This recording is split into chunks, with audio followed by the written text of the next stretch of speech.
look at our market and say, oh, it's the biggest economy in Africa, what's going on there?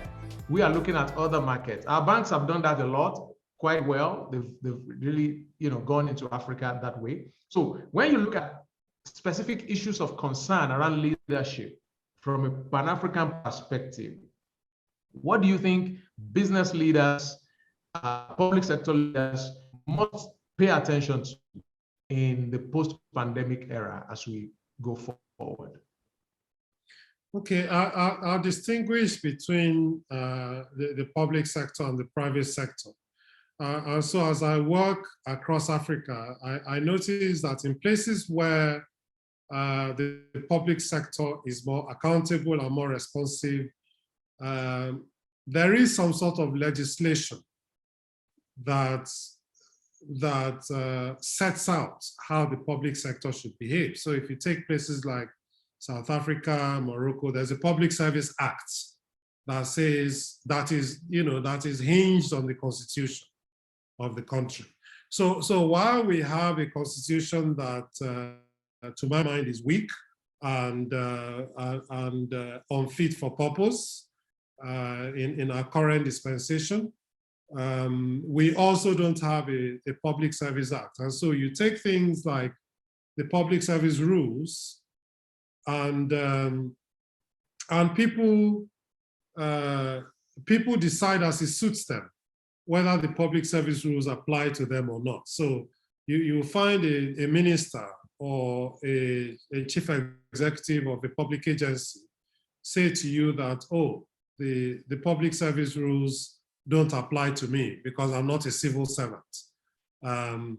But it's called the public service rules. And so long as you draw funds from the public purse, you are a public servant. So there's that lack of clarity. There's lack of clarity, for instance, about transitions. So every time that we have a change of government, you hear that some public servant has gone away with 30 vehicles or has gone away with certain computers and has not brought them back. And we don't have a system where there is transition management, regardless of whether it's from whether the change of government is from the same party is from the same party, but from one new government to another, or from different parties like we had in 2015. So things like that we don't have, and we continue to struggle with these kinds of things. So I think, and of course there's EGovernors that you talked about. The fact that if I do procurement now, like I found when I was in the bureau, I could indicate that I wanted to procure certain goods, and people would indicate interest online. But the current rules are I must send out physical requests for proposals in paper form to people. And then I'm thinking, why would I spend 5,000 naira to send a request for proposal to a company in Lagos when I can just email it to them?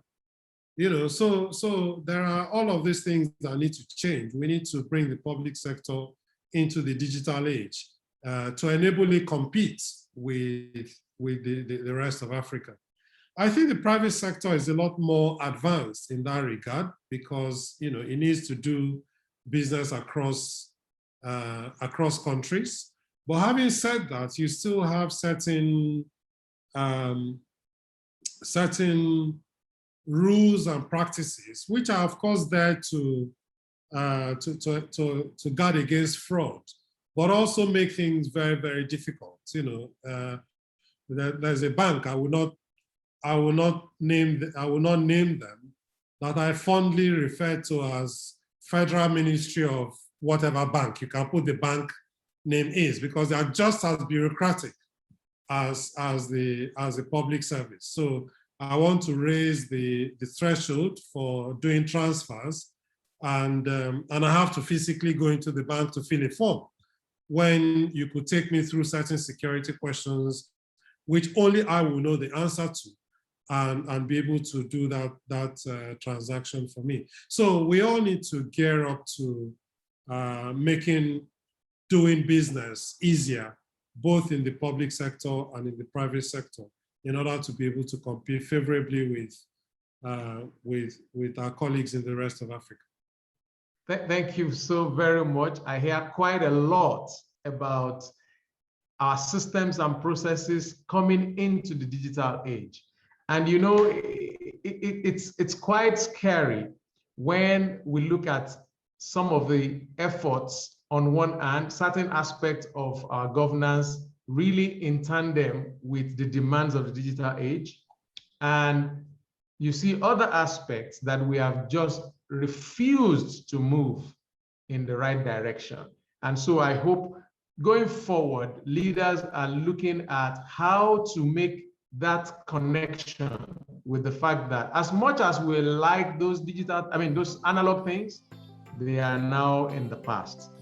And the transition to put them in the back is coming at us relentlessly. So I'm going to